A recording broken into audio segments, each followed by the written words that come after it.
Hey, what's going on, everybody? David Noe with Speak Easy HR, presented by Payroll Partners. It is October 7th, which is hard to believe. I'm at episode 10 with this podcast, and I have a great guest today, Jamie Bierman from HR Elements. Welcome, Jamie. How are you today?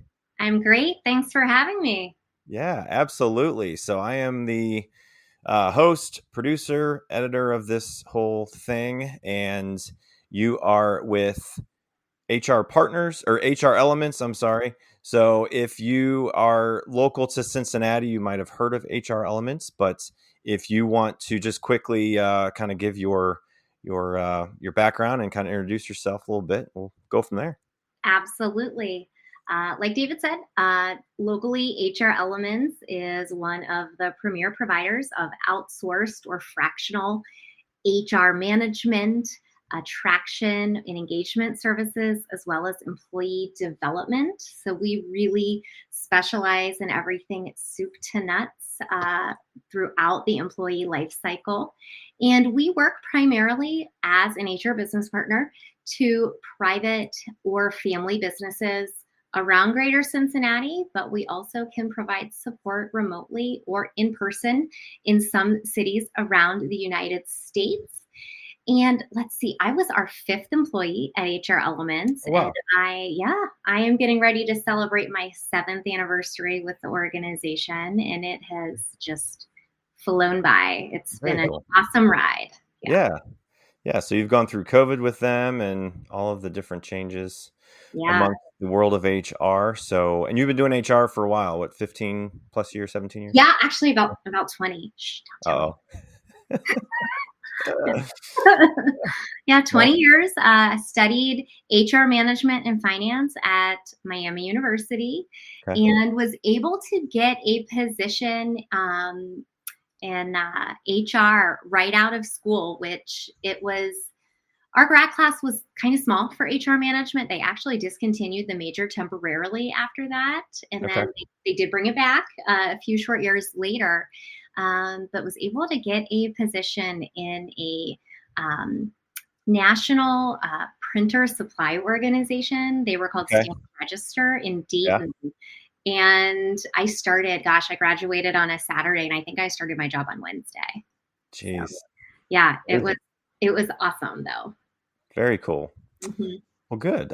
We are live on LinkedIn and YouTube. So for those joining, definitely let us know where you are watching from. It looks like I've got somebody, Will Roberts from Saka, who is he is telling you go Red Hawks. Yeah, So there you go. love So and yeah, honor. if anybody's watching, obviously we want to have some engagement. So if you have questions along the way, I'll be checking the chat just to see if anybody is bringing up questions or comments about our topic, which we'll get to in a little bit. But the world famous envelope icebreaker game is going to be coming up soon. So you have the questions that I did send you, Jamie. So you will have those come up in a minute. If I'm just going to get to one thing before we get there, and I've got a couple of questions for you. Okay.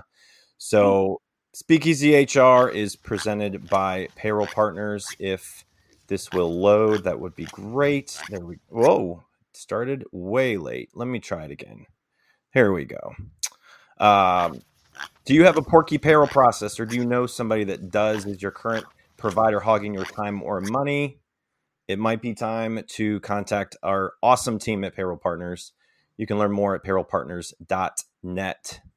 And for those of you who were at Sherm, Ohio, we had these awesome pigs that were HR Sherm conference only. So these are limited edition. This is falling behind the cow. And before I was at Payroll Partners, we had, I think, horses. And so every year we have a different animal. So we do have some of these awesome pigs, but not many left. I got one of the last few for my show. So, all right. So, envelope icebreaker game. Here we go. So I've got the 15 questions here. So 1 through 15. Um, you get to pick the number. We might be doing a couple if you would like to do more. Sure. So I've got 1 through 15. You got a number you want to throw out there? My favorite number is 5, so I'll go with that. 5. Okay. Yeah, that's a different number than most in the last few episodes. So number 5. I don't remember what's in here. I know the questions. I just don't know what I put in this one. Okay, what's your favorite tradition or holiday? Ooh, Favorite tradition or holiday? okay. So my favorite, kind of two. One of my favorite holidays is Thanksgiving. I love Okay. food, Love food. and Okay. we shuffle back and forth every other year between hosting at my house Okay. or hosting at my mom and dad's. Okay. So, but usually I cook with my mother, regardless of where we are. But it's just an easy. Our table's always super fancy. It's the one time a year I use my china, Yeah. and it actually like setting the table, making sure it looks pretty. My son and I do it together every year. Love Yeah. that. But really, we play games. I wake up, parade, food prep, Yeah. and then we just absolutely play games all day, and it's intense. Like it Yeah. could be shuffleboard, it could be Mexican train. Kids are obsessed with categories. Okay. So always play that. And then we finish the evening, usually after dessert, with a game of take advantage of the person sitting next to you. And that is the game that we named for our children, but it is really screw your neighbor. But we take advantage of the person sitting next to us. Wow. So That's very that good. is my holiday. That is very good. We've got another one that's joining us from Cincinnati. Yeah. Warren Grove. Warren is the newest member of Team HRE. All right. Well, Today. welcome, Warren. Yeah. Welcome, Warren. Yes, Warren. Welcome, Warren. That was a mouthful. All right. Well, one more number. I'll go number 15. Okay. 15. 15 hasn't been pulled lately either. Okay. What was your favorite band growing up? Okay. Growing up, so really, this would have been elementary-ish. Massive Dave Matthews Band fan. Okay. I went to all the concerts when Polaris Amphitheater existed in Columbus. Yeah. Which is where I grew up. I would always go both nights. Obviously, that was in high school, but I was one of those CD club members when I was young, and so I had like all the CDs, listened to all of them, was a massive fan. That's awesome. I have fallen a little bit off the DMB bandwagon, but the one band that I still love is Fleetwood Mac. Oh yeah. Stevie Nicks, lover. Yep. I'm a Yacht Rock Radio fan. If you are on Sirius XM, I listen to that. My kids will like know the songs on there, and I'll catch them singing them in the shower. Like it's hilarious. So definitely Fleetwood Mac's on there. Stevie Nicks. Oh yeah. Yeah. So now this is kind of a bonus question. It's not in here, but going back to the first few jobs you had, what was the first job you had taxes taken out? Okay, so this is atypical than what most people would ever get taxed for, but it was babysitting a family in my neighborhood. Okay. I babysat their kids. Gosh, let's see. It was probably the summer after 8th grade was the first time I started babysitting every single day, and they needed my social security number, and my parents were like, that doesn't seem legitimate. Why is that? And so we had the conversation. It was because it was for taxes. So I had to pay taxes on my babysitting. Okay. You don't hear that. You don't hear that much. No. Interesting. Yeah. Okay. Yeah, but the kids are all like married now. They're having their own children now. Yeah. Crazy to see that. Yeah, you don't hear that much, but very cool. All right. Well, I want to jump into this topic because as you and I are in HR and we've been in HR for a while, this is one that, definitely looking at why an HR partner, and that's your topic. So the top shelf topic. And I came to you just like all the other guests that I talked to, really finding out something that they're passionate about in the moment right now in their world of business and HR. So you brought why an HR partner, and doing what you have been doing for quite some time now in different roles. You've been with furniture companies and consultants now. You know, going into that, why did you choose this topic for today?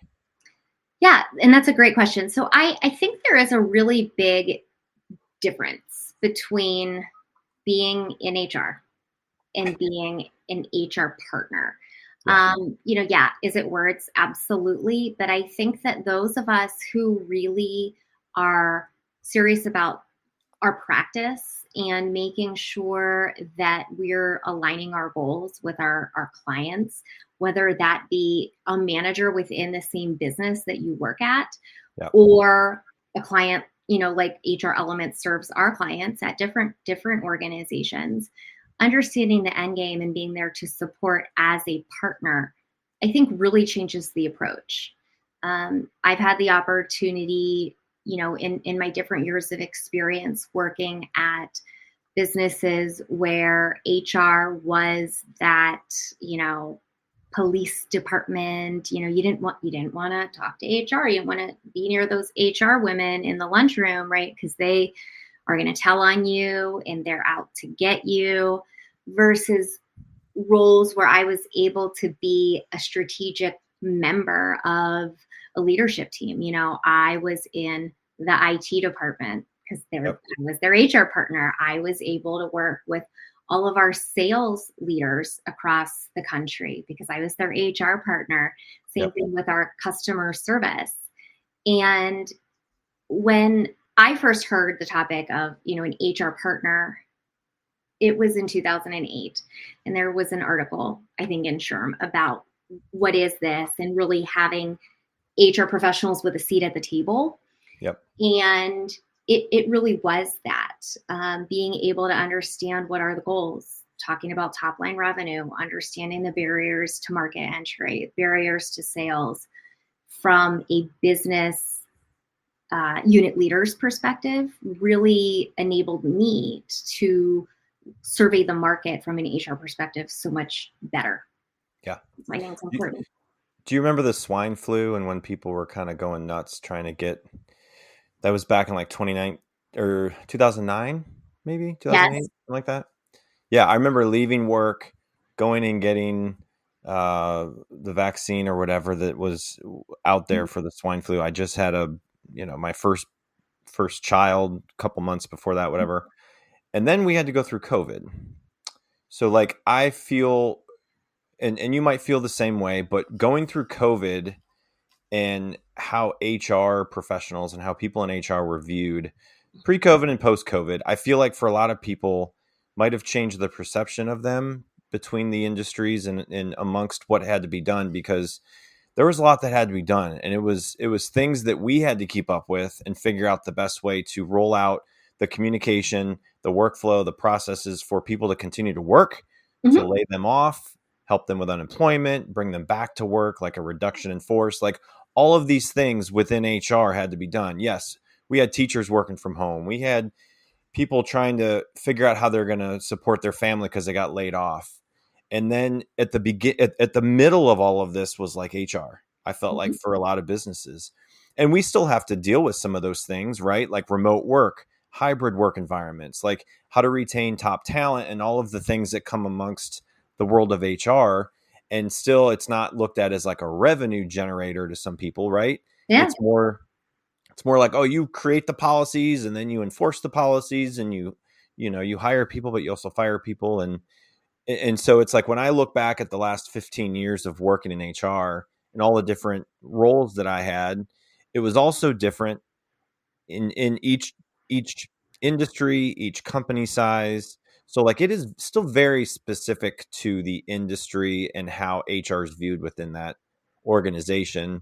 And I think for the work that you do, you probably can see quickly within an organization like where they view HR, Absolutely. And it's right? actually it's a question that we typically ask our clients as we're starting that relationship, because we want to understand a few different things. Is it, have you ever had an HR professional, an HR manager?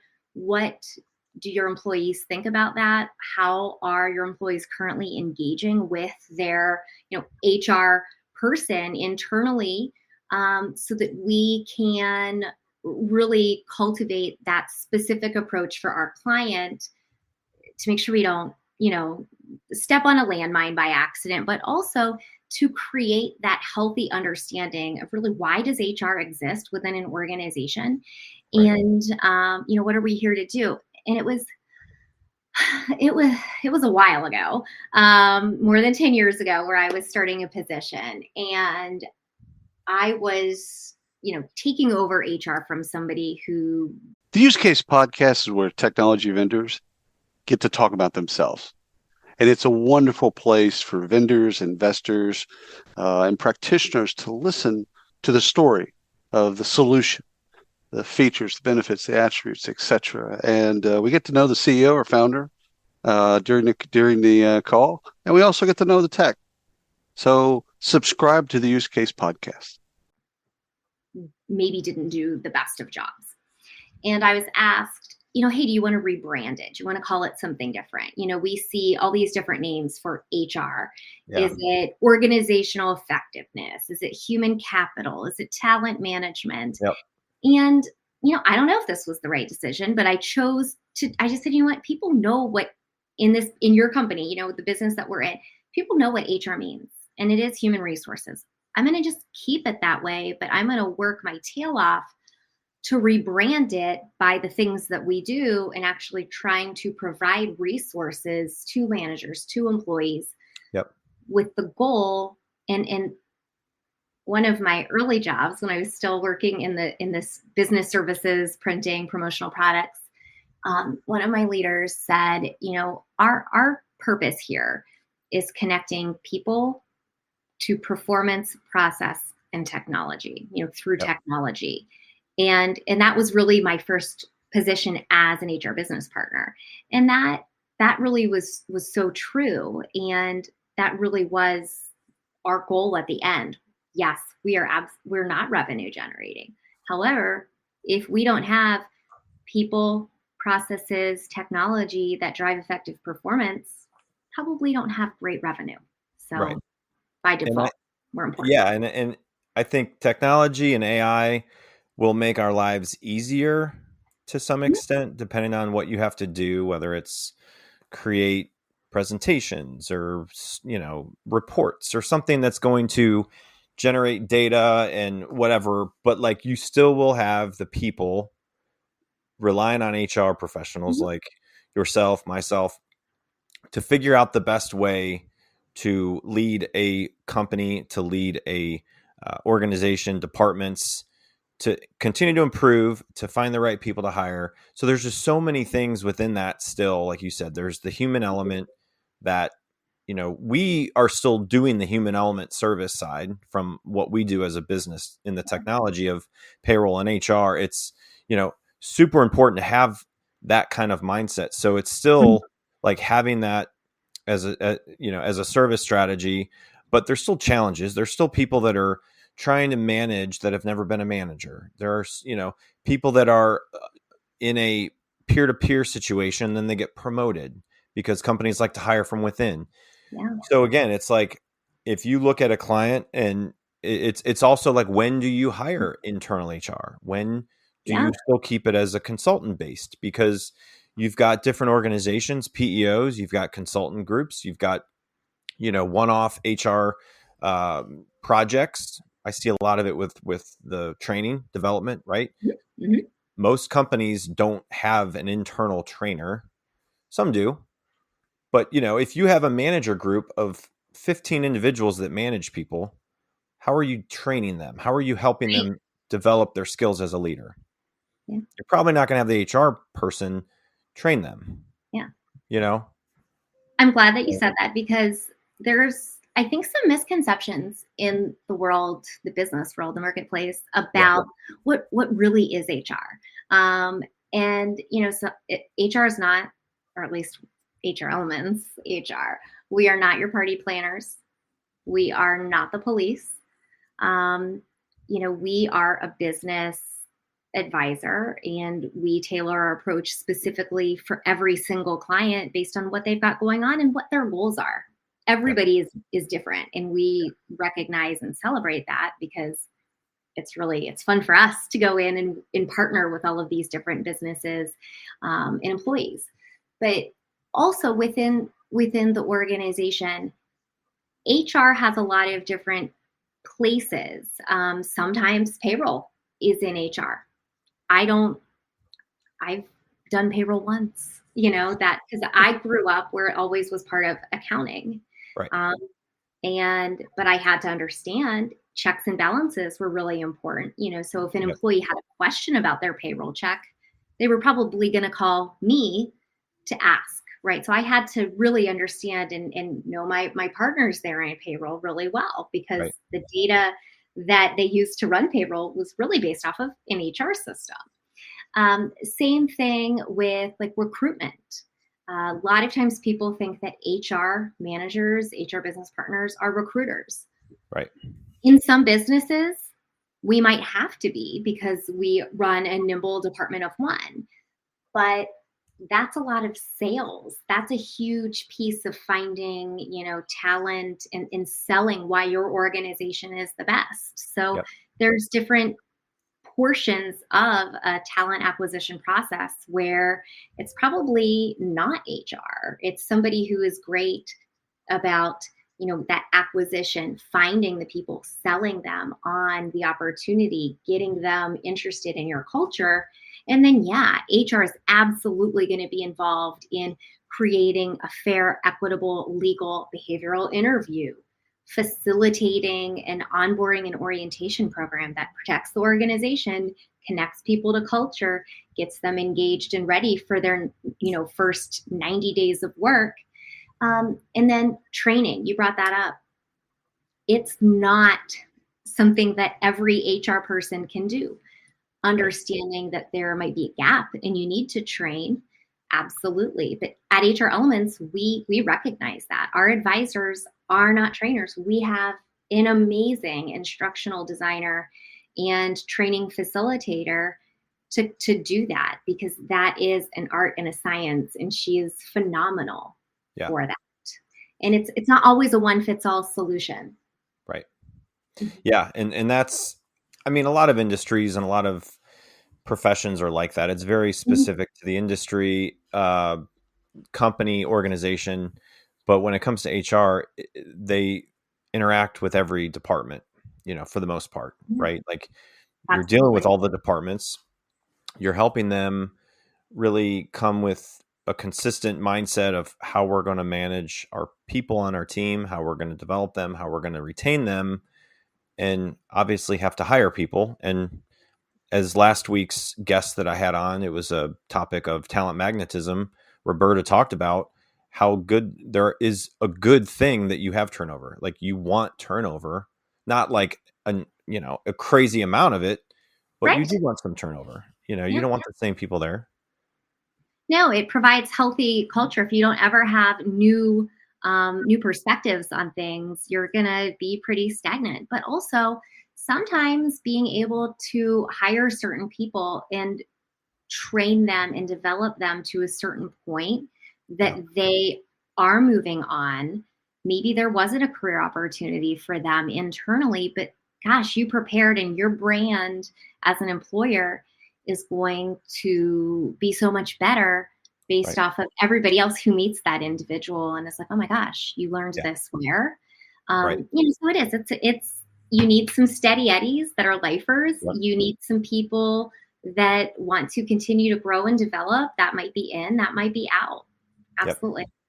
And you brought up orientation or onboarding, 90 days, right? Yeah. I don't remember the last statistic I saw, but it was pretty high. Like the amount of people that quit a job over the first 90 days. Absolutely. I don't know a statistic, but it seemed like it was a pretty high amount. I thought it was like 65% of people quit jobs within the first 90 days. But looking at that, it's kind of like, when you're looking at the first 90 days, and if you have an internal, HR position and how involved they get within those first 90 days. Because a lot of companies just do orientation day and they welcome that person, they take them to lunch, they go through the benefits that are offered, they go through the different, technologies that they all, use and whatever.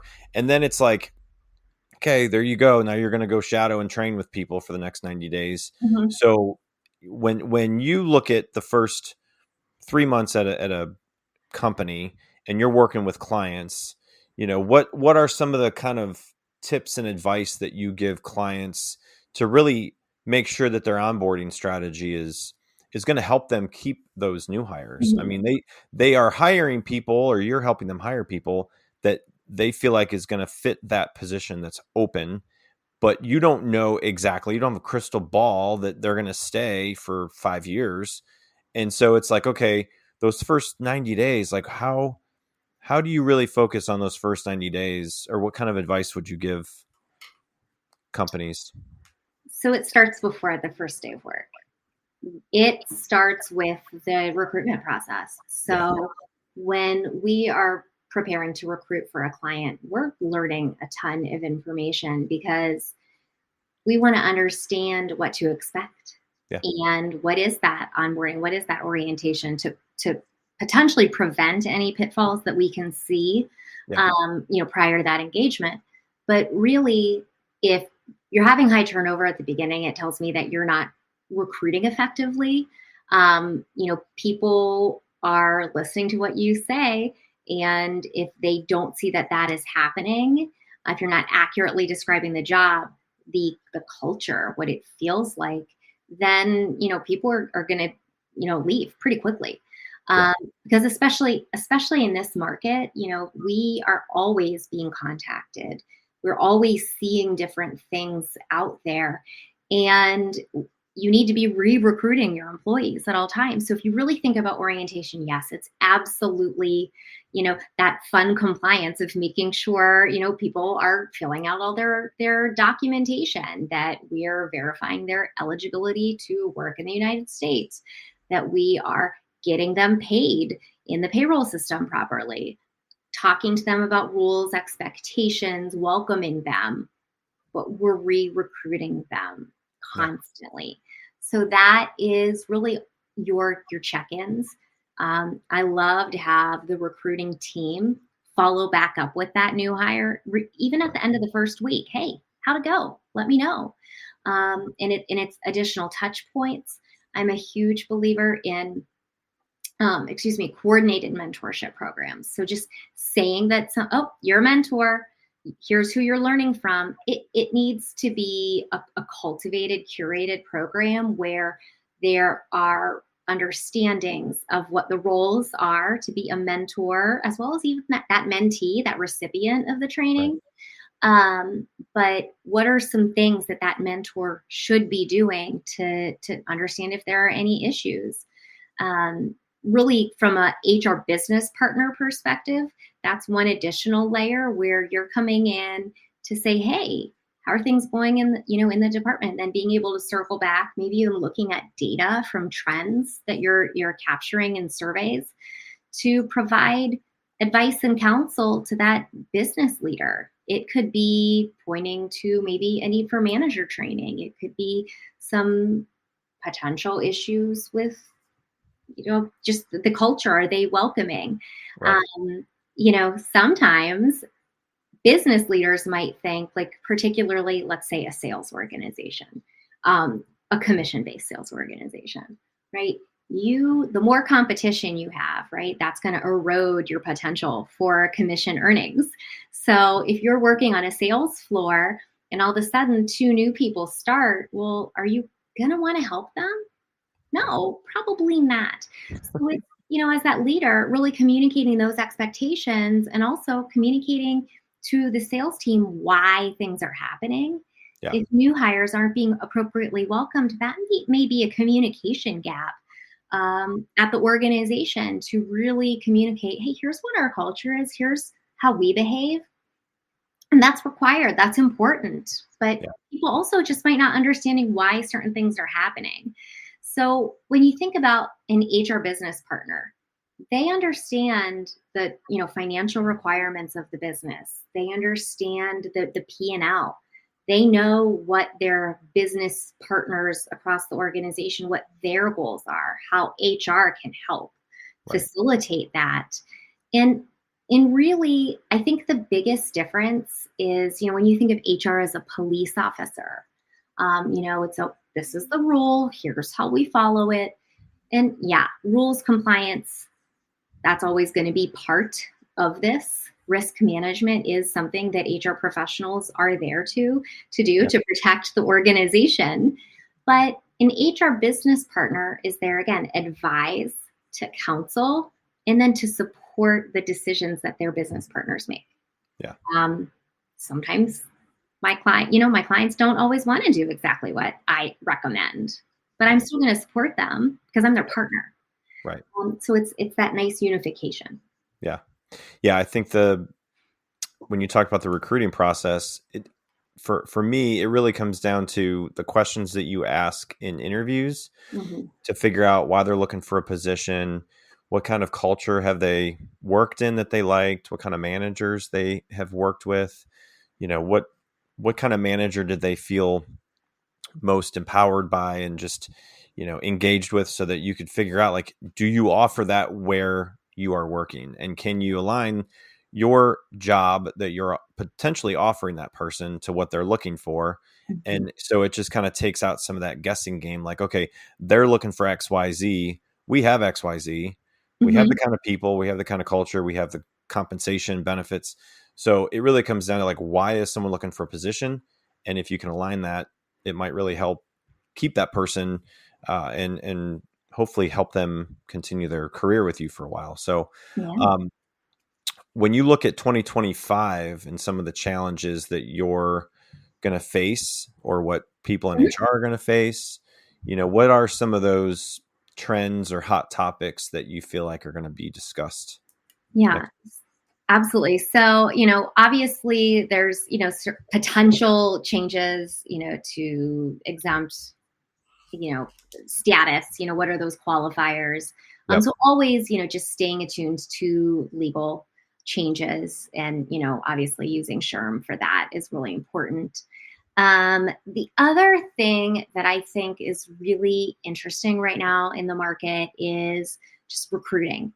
There still is a significant gap in how many positions are open, employers trying to find that right talent, but also, what's that time to find the perfect person versus the need to fill the job right away.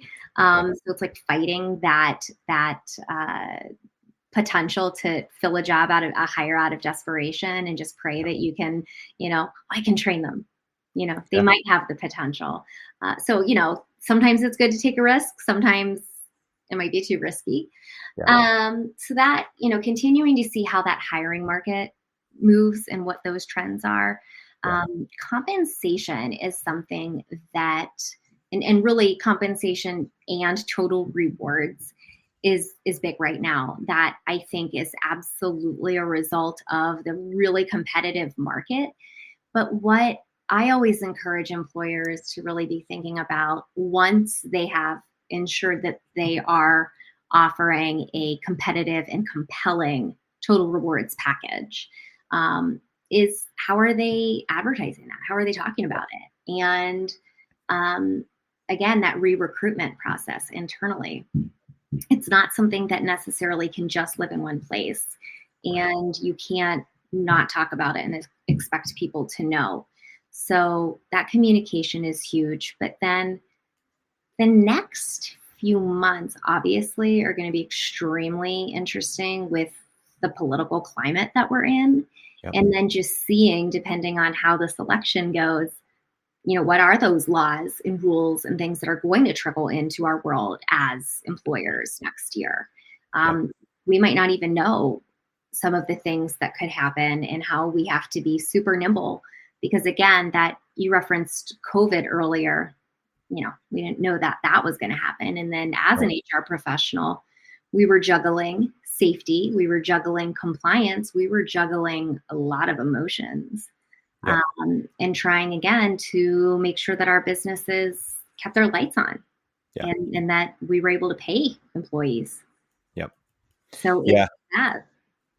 Yeah. I think, after COVID and after people maybe went back to a similar work schedule, whether it might be a little bit different now, I think the mental health space within organizations and how HR is viewed when it comes to providing that right support, right resources, things that 5 years ago you didn't really hear people talking about.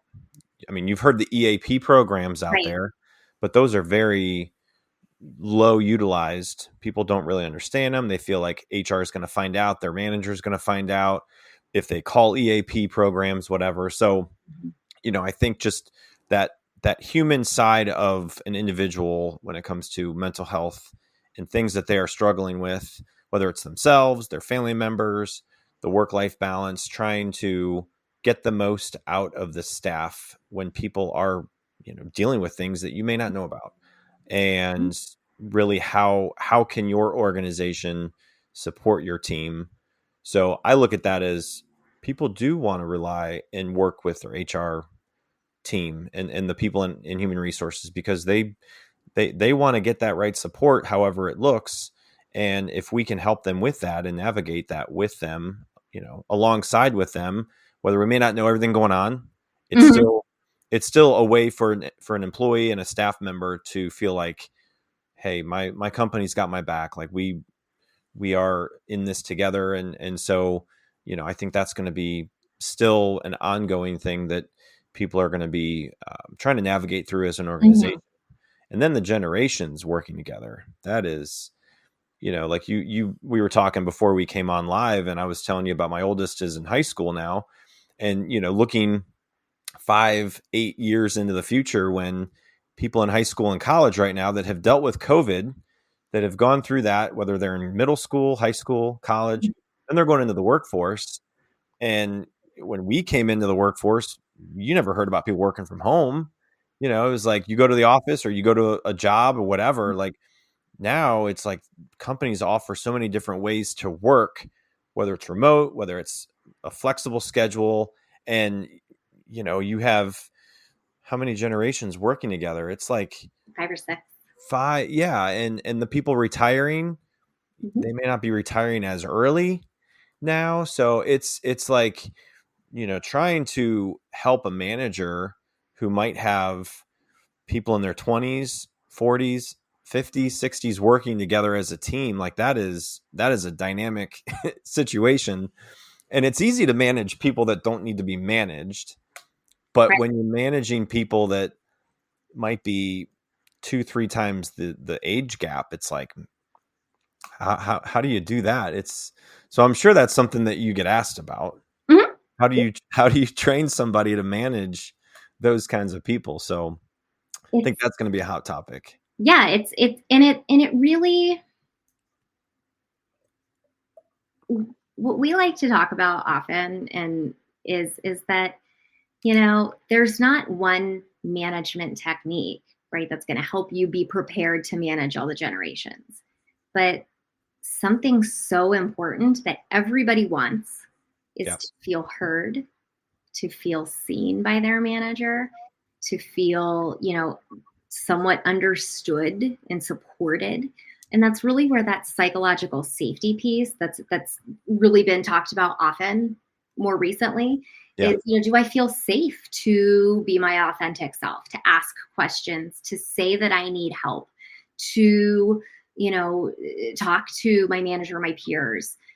It's really important. And I think that regardless of what your age, if you're a Gen Y, a Gen Z, a millennial, a boomer, um, you want to be seen and you want to be heard. And so to me, that boils down to managers having skills to be able to understand different management techniques to take to communicate with every person. Yeah. So we're huge proponents of different assessments to, needs assessments to understand communication styles and how to assign a project, to an employee who maybe is super, super tenured, but they've already always done the same thing. Yep. What's the right way of coaching and engaging with them versus a brand new employee, but they're so eager? How do you coach them the right way? So it's situational leadership, it's communication styles, and maybe even, with different generations. How can people be partnered or share experiences with one another that help, that, so that you can learn? So apparently I'm a millennial and a geriatric millennial. That's what I read on the internet.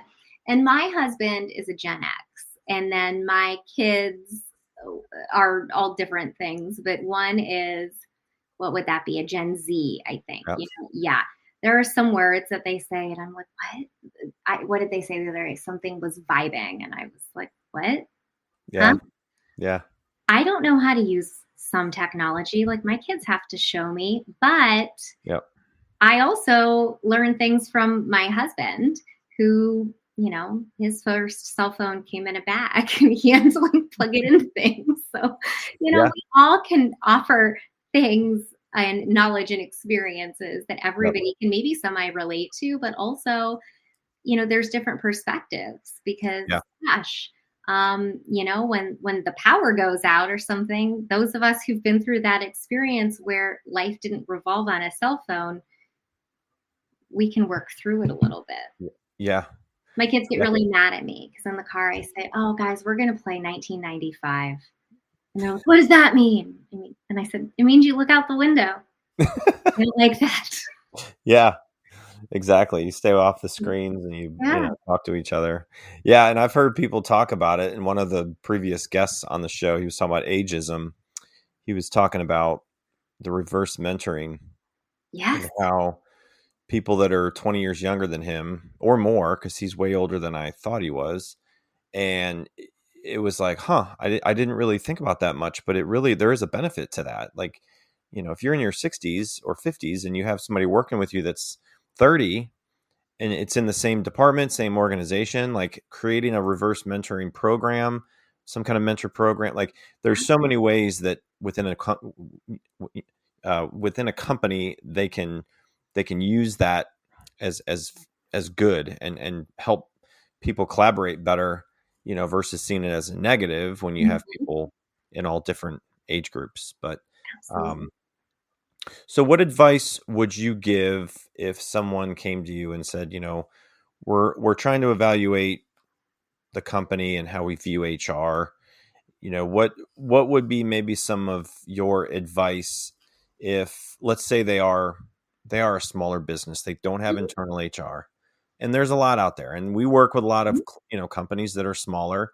They need good payroll technology, HR technology, but they don't have the needs for an internal HR. Right. And it's going to be different in each situation, but my first step is going to be, to ask quite a few questions to get an understanding of, okay, well, first, what caused you to ask me this question? Maybe it's, because I emailed them or I bumped into them at a networking event. Right. But there was something that caused them to ask more. So what is that? Understanding why. I would want to learn a little bit about just kind of their employees in general. What's their tenure? What's their longevity? What are some of the things that managers, right? Or maybe it's their office manager, maybe it's their controller, the person who does the payroll. What are those types of questions, and why are employees seeking you out? Getting a little bit of an understanding of the need. So we offer something called an HR assessment, and it's scalable, of course, based on what your organization's size is. But it really helps us to understand what could you possibly need? What are the most critical, typically if there's a compliance issue, we want to, of course, take care of that first. But what are those things that we can help partner with our clients to get them, aligned and moving, forward from an HR strategy perspective? And, the really nice thing about an HR assessment is that, one, it can be just a health check. Sometimes we provide those for organizations that have fully staffed HR departments, and they just want to say, you know what, hey, we are confident, we're comfortable, and we like going to the doctor every year. Did we do our health check to make sure we're running a good ship? Yep. Are we also looking outwardly enough to say, where could we get some resources that will benefit our employees or culture? Right. Sometimes having like a survey done, an engagement survey from a neutral third party, Yep. can be a lot more valuable than one that's done internally, because of what you said earlier, David, like that, just that trust. Like, I call this EAP, is there some report? Truly going to an outside third party can provide that confidence that employees need. Even if they're telling you good things, it's just that nice insurance. Right. But so the HR assessment, it's a good strategy. It's a good health check. For clients that haven't ever had HR, it can be a nice picture of what a jumping off point can look like. Yep. So sometimes clients are like, yeah, let's move forward. Let's do it. Others maybe baby step with certain things. Maybe we're just going to start by updating our employee handbook and having the HR Elements team support us in the rollout. And maybe we'll introduce HR Elements to employees that have some questions, and let's see how many you guys get. Are they going to answer them? Maybe then it's some help with our open enrollment, employee relations. So sometimes it's just that as needed. So it can be kind of that project plan, Yep. almost even a statement of work. I've had them before be used even to help with an onboarding for a new HR professional, where they know we have a need. We need somebody fully here as a team member, but we need somebody to mentor them. And we also have no idea what they should do because this is our first HR person. So our HR strategy from that assessment has served that way. So it's pretty diverse in its use. Yeah. And it leads me to the secret code for working with Jamie if you want to contact her, which this is something that you did bring up. So there's a mini HR assessment and a 30-minute consultation available to people that are listening. So if you are potentially interested in this, all you have to do as part of the Speakeasy HR special is to email Jamie at jbierman@hrelements.com. Use the Speakeasy HR secret code or word partner, and you will get that free assessment and 30-minute consultation. So like you said, there's people's health that changes, companies' health changes as well. And so that's something that we also, on the technology side, ask people like, hey, when did you last evaluate your technology? How many different technology platforms are you using? Are you adding one every year and you aren't using them because no one wants to roll it out and manage it? So how many are you wasting money on and not using properly? So yeah, definitely check the assessment out if you are interested in contacting Jamie with that, so that you can really see if some of the services that her team offer could benefit you as a company, whether you have internal HR or not, but definitely something to consider. So Jamie, I really appreciate your time. Anything else you want to add, or anything else you want to mention? No, thank you. This has been awesome. I appreciate it. Absolutely. Well, thanks for being available to jump on, and the ones that were watching, Will, Warren, appreciate you tuning in. Hopefully it was helpful for you and broke up your day a little bit. So if anyone has any other questions, certainly add them and I can respond after. But this will be on demand on all the different platforms for podcasts. So Jamie, thanks for your time. Have a good rest of your day, and we'll talk to you soon. Thanks. All righty. Take care. Bye.